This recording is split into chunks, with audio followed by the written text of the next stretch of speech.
My name's Aretha, and Exactly. you're recording. They're recording. Oh, no. Cut. I didn't know he was recording already. He ran away. Yeah, he like thumbs up and everything. So we just go. Oh, I didn't. No, he didn't see? You were recording already, right? No. Oh. Exactly. Oh, okay. That was a cut. Okay, go ahead. These are gonna be long bloopers.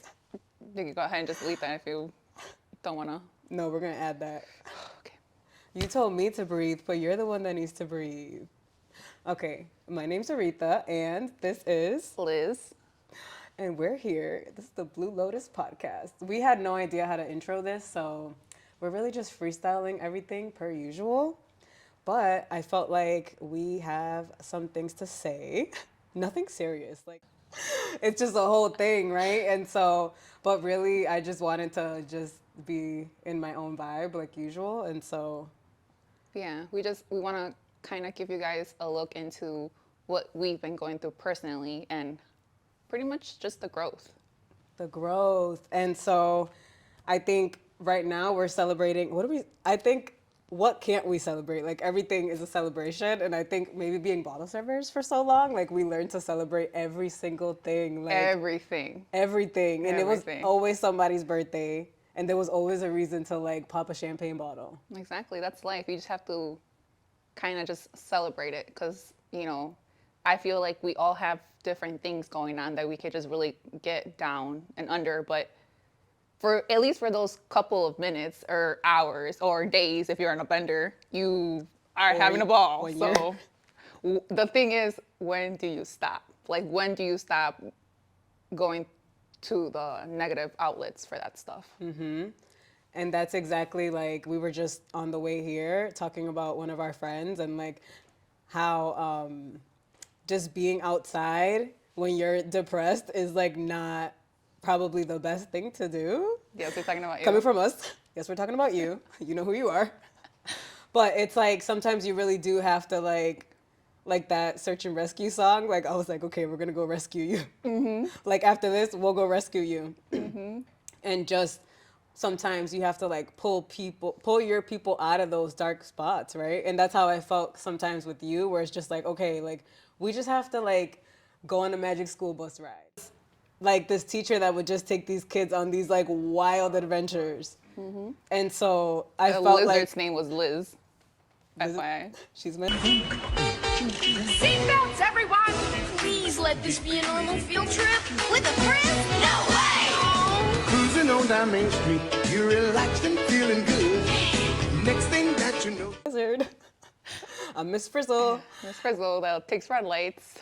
Sometimes. But I feel like in all seriousness, like we had such a crazy roller coaster past couple years that we did need to like shake things up a little bit and just find purpose in the pain, which is like one of my first points that I wanted to discuss.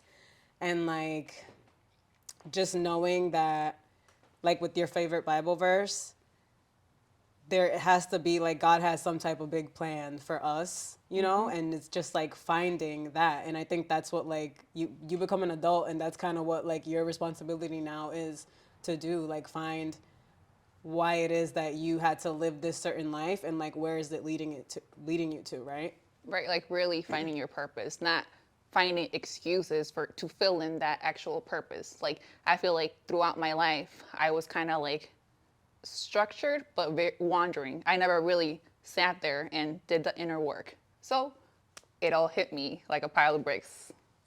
I know. Yeah, but it's a reminder that, God's not finished with me, God's not finished with you, and Amen. we're just here for the ride. Yeah, we are just here for the ride. And I just feel like that's Literally, some of us. literally. Yeah, And so we are just all here for the ride, though, whether or not like you were in like a situation like this that we'll kind of get more into like as the, time comes. Because it's just so much that brought you to this point. And for me too, there's so much that brought me to this point to like say, okay, I'm going to just like be creative, and I'm going to just like put myself out there. Like I feel like I'm such a like indoor cat, and I'm such a like I don't want to be outside and I don't want to talk to people and I don't want to get to know new people. And that's such a sad trait to have, I feel like, because it's like that doom and gloom feeling that you were talking about. Not you personally, but just like at what point do you start to like not have that negative outlook on everything, right? And think like everybody's here to like hurt me. But that's just being traumatized. That, victim mentality. But it really doesn't have to be that. And so I feel like if you're not asking yourself, like, how did I get here? Like, you're not asking yourself the right questions. But then it's one thing to say, how did I get here? And it's another thing to actually pick up on the patterns that you've done to get you here. Because chances are you did this to yourself. You choose your life. exactly. And that's the beauty of free will. We don't understand free will, but then when you really do, you're just like, wow, it's been me this whole time. That's my next point. That's what a great segue, girl. You Transition. were born for I'm this. using my hands. I'm over here sitting like the little fox, In the edge of the bed you know. when you at the new guy's house. So remember on my close friends, I put that like new year, like new me type of thing, but I just tried to make it light. And was saying that like in 2023, I learned like how to take some accountability. And I don't think I used those exact words. Accountability. It is- Inserts definition. Right. We'll put the definition right here. And so with a lot of things that I went through, I learned like, at least with my recent breakup, that it's not that I was the problem, but I did contribute to a lot of our problems. Dun, dun, dun. Right. And so I could never be like, it's all your fault. And it's like, I never want people to think like it's all your fault, but it's just like, you were a certain way because you were at a certain point in your life, speaking about me. And just like forgiving myself for that and like being able to move past that. And I think that's like sometimes we fail to like find that like accountability. Like, how did I get myself in this situation? And I know like in some of your like deeper thoughts, like you had to at some point sit there and be like, Right. For the first time in my life, I was forced to literally sit down and just think about how my life has played out and just think about life within itself. And that alone it's actually really scary. Like when you actually start like living, like I feel like for so long I was on autopilot that I really didn't like see everything. And when you really are just forced to survive, you really start, asking the right questions and kind of just going from there. Well, big picture, or were there like small little things contributing to that like night that you were like, I can see how I got there? Like, what were at least one of the questions? I guess the big one is like, you never think it could happen to you. And when I kind of think back to that night in November, for me specifically, I kind of just reminisced on everything that got me there, but really like what would have been like my legacy, like what would have been things I would have been remembered for. And when you kind of get to that space where you're just like, you were really just living, but like you really start thinking about like, okay, what were my positive qualities? And one thing's the positive, we all love the positive in us, but like that darkness that we all carry is still going to contribute to everything. One thing that I would think about was like, okay, I'm not doing anything wrong because I'm not hurting anybody else, or whatever I do, it's me. What was the phrase that I would use? It's like, I carry my own, or You don't do people dirty. I don't do people dirty. I carry my own. I'm a good person. I'm a good person. But it's like that night, my choices affected everyone around me. And a part of me did die that night.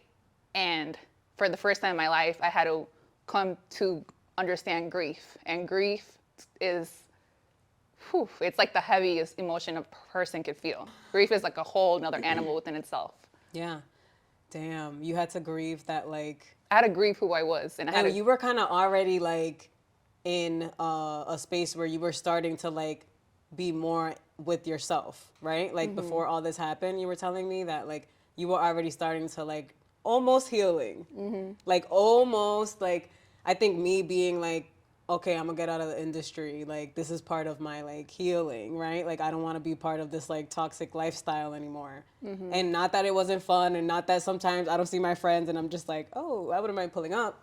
But it's like, and it's not that like partying is bad per se, but I think we were just like in a whole nother universe, Yeah, we were just in living, our own world. yeah, living fast, but not living with the actual purpose. And I guess for backstory, I should share, or I want to share, what that night was for me in November of 2022. So I actually ended up getting shot. I know 50 Cent done made it real cool to be shot. Let me just say, I've been shot before. Ain't shit cool about it. When I got shot, ain't no bitches come out, ain't no music play, nothing. The fucked up part, when I got shot, I wasn't even in the altercation. I'm outside the club watching some other niggas. Look at these crazy niggas. Oh shit, that nigga got a gun, niggas better be good. Bam! Wait a minute, Jesus! Pimp down, pimp down. Part of like what I want to share with people. Yeah, this is take two. Like, you know what I'm saying? Because Literally. this is just like, you are like your 2.0. That's why it's like, for my friends, like anytime they go through something that's like catastrophic, like it's like a 2.0, right? And so it's like, this is how we find like purpose in our pain, is by like in some ways trying to share our stories, and not to like ever glorify anything, and not to ever be like, I don't know. It's like a humble way of just like, what's that word you said? Like, not accountability, but it started with a C. Like, when it comes to like putting yourself out there and like putting God first and foremost. Oh, conviction. Yeah, conviction. I didn't even know what that meant. You know what I'm saying? It's like compromise. Like, I didn't Right. remember. I was like, I What's forget. that? I was like, what? I forget what that word is, and it was compromise. And like, think those are the type of things where I'm realizing like, accountability is the like most important thing that I'm probably taking into 2024, because I just really didn't have that, Yeah. you know? And just realizing that even though I've had a lot of things happen to me, like I did play a part in like how those things like came about. But I was also younger. So, right, it's like, I wish I had more people around me that were like a little bit older, wiser, not like a hater. You know what I'm saying? Like somebody that's really like, damn, I want you to like do well, and like in a loving way. And not a lot of us have that, I feel like. Right. So then I wake up and I realize like, wow, that really did happen to me. And I'm like, okay, immediately thankful that I'm still here. But then I get hit with the whole plot twist where it's like, you get to live, but now you're going to be paralyzed. And it's one of those things where it's like, I could either look at it as in, this is the end of my life. Like, why am I still here? I should have just died. Or I could find the beauty in it and be like, okay, like that part of me is gone. I need to learn how to like understand what I'm going through now and be grateful for what I do have. But not, it's literally a blank page. Like, this is the plot in my life. Like, this is where my story is at its plot. But only I get to kind of like see where it takes me from there. And God, right? Ultimately, like, Ultimately, I think yeah. that's the biggest thing in this, is like, think like, besides your son, I feel like your kind of like newfound relationship with God definitely like saw you through a lot of those dark times. And I remember even being like in Shirley Ryan, and remember that person that like gave you that like pamphlet, and we were just like, all right, because it was like, what did it say on it? It was something so super like, you're gonna go to hell. Yeah, Like, something about like going to hell. And like for my background, so I grew up Catholic, so it's like, you know, go to church on Christmas, go to church on Easter, call it a day. As long as I don't kill nobody, I'm going to heaven. But then when you really get put into the Jesus we were about to meet, I'm like, wait, hopefully we were about to meet. Was I going to heaven? Right, like hold on, like was I living by my actual beliefs? You can kind of like see yourself in the mirror, like for real. I know. Like That's some scary. self-reflection. Like it's scary. Like we're all like, oh yeah, you know, like I'll get closer to God when I'm 60, 70, 80 or something. We think we have time. We think we have time, but no, here I was just living when it's like, that could have been my time to go. Yeah. And I would have wasn't. been, yeah, as good as a negotiator I could be. I was, you know, you can't negotiate. Yeah. I know, but it's just like, we have to forgive ourselves, you know? Like, that's the thing, like, When right? things like that happen, like you can't help but ask yourself, like, did I do something to deserve this? Like, where did I go wrong that, like, this is for me? Like, this is, like I said, I was the one that got shot. I was the one that got paralyzed. Like, this is like a personal message. And the way it happened, it was like perfectly scripted. That happens, obviously, like, I'm not a big girl. Like, I was literally 5 minutes away from the hospital. The cop happened to be around, but not close enough to see what actually happened, to the point where he was able to call an ambulance, and I got there within the nick of time. Like, I literally got there, and the nurse was like, you didn't have a blood pressure, like, but you just kept staring at me, like, letting me know you were still here. And he came back to check on me like 2 days later, and kind of just like amazed, knowing that he saved a life. So it's one of those things where you're just like, wow, like, time was literally like. And God uses, like we were like, Literally. what is happening? Like, I had my first visitor walking in through the door, that aside from my family, and they just looked at me like, kind of like they don't know how to, like, what to say or what to do. And my exact words per se was, I'm still alive. I'm still alive. And they were just Literally. like, Liz, shut the fuck up. Like, but immediately, like, I broke in my sense of humor, because it's like trying to comfort people that are trying to comfort me. Like, it's just a position that nobody wants to be in. It's so awkward to watch. Right, because it's like, even when they came in and told me I was paralyzed and my family was around me, they already knew, but they were kind of just trying to, like, not bring it up. But immediately when I woke up, I'm like, what's on my legs? Like, I can't move them. Like, what's going on? Yeah. And Nobody like wanted to. nobody wanted to be that person. So it's like, when the doctor was like kind of forced to tell me what happened, I immediately wanted to just break down and cry. But I looked at everybody, and they were just like waiting for my response. And I just had to swallow it, looked at everybody, and just literally had to be their comfort for them to be able to comfort me. Yeah. And it's like, that's what exhausting, humanity is though. all about. Yeah. Or it's like, if I let it go and break loose, like, they're gonna let it go and break loose, and this is just gonna go. They wouldn't have even, I don't think they would have let go and break loose, because it's like, who even knows how to handle. Your parents did not get no manual on how to handle you. Like, Right. they were, when they had you, I'm sure they didn't know that. You know, can you imagine? You know? And I'm like the least comforting person. Like, I don't know how to comfort people. Like, I don't think that's true. I'm awkward when it comes to it. It's kind of like they're there. Yeah. But everybody feels so comfortable just breaking down to me about their problems, when they know I'm not gonna sit there and give you a hug. I'm gonna sit there and just be there in the moment with you, which I guess Yeah. it's a gift within itself. Yeah, and you can like laugh at the situation, where a lot of people won't. Like, Oh, we're gonna laugh about your situation no matter what it is. I'm definitely gonna laugh, because Yeah. remember, I was just like, what happened to your wig? Oh, no, I had it off. I had it off. You know what I'm saying? Like, and it's just like, everybody was like, Aretha, what the hell? Yeah. But it's just like, right now, we have to just like find a way to celebrate the moment. Exactly. So I guess like my whole situation is kind of like, if you have the time to kind of like stop yourself in your tracks now and just try to be better for yourself, do better for the world, just be a better person, do it without like being forced to do it. Like, Right, like you shouldn't have to like. I was spared way too many times. Like, yeah, nothing like this happened, but there was a lot of callings that I had that I was kind of just so out of tune with myself that I was just kind of like, it's just a bad day. Yeah. Just, bad coincidence. And I do think like you don't realize like the type of comfort that you do bring people, because I think even talking about like some of our friendships, like it's like you can be like that person that just listens and is just like not super judgmental and is like gonna make you laugh, right? And but then you also like, at least with me, you like certain questions that you ask, it's like that is a moment, that's like a thing to reflect on, you know, like. But you never do it in a way that's like mean and judgmental. At least for me, I don't feel that way, right? So it's like, you're a very comforting friend. And I'm a wheel of wisdom, baby. You really wheel are. of wisdom.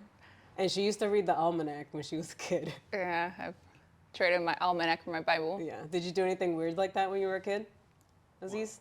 Like read the almanac? What is that? Exactly. What is an almanac? See, maybe there, like that within itself. As a child, I was reading an almanac, which is like a book of facts. Like, it'll tell you the longest river in the world, Who needs to know top that? 10, like, biggest cities, like, just random facts. Like, I always wanted to know.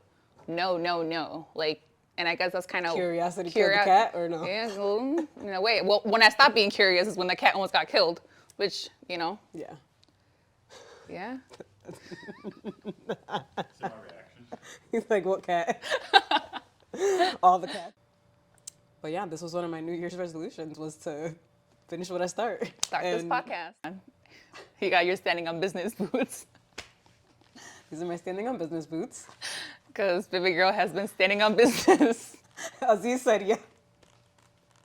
Unlucky for some, but Right. you know, So these are my standing on business boots. it's Yeah. Aretha's world. It's Aretha's world. We're just in it. No, you guys are a big part of No, it. but I'm saying everyone's the main character of their own world. Exactly, right? Like, so I feel like we should just pop the champagne and like Yeah. celebrate. But, you know, cheers. Cheers. This is what they tell me to do in the club. I don't. Beautiful. I love that. Where did she? This is a. I don't want to mispronounce it. How do you say We just call it PJ. in the video? This It's is like how you say it. It's the like a vouvet cliquet. Today we're looking at how to pronounce the name of a famous French champagne house, Perrier Jouet. Clico. I thought it was. I know, but people. Find out you speak a little. She don't. She don't. I don't know. That's funny. Emphasized it. This is so. I was at Benny's yesterday, and I'm like, "Can I get the PJ?" And he was, and then I had to say like Perrier Jouet, and it was like embarrassing. We had because I'm our like- American accent. I'm like, I don't even know how to say it. American accent. Like, how do you butcher? Well, we speak two languages. But you? Yeah, we both speak both two do. languages. Don't even like you're comfortable, and people are gonna be like, I'm glad he wore them Rick and Morty pants because Cheers. he did that. Representation matters. For what? You finally got some off time. It's usually Sports Center for the fourth time. Tonight you came out of yours and I took off mine. Now we finally playing catch, got some back and forth time.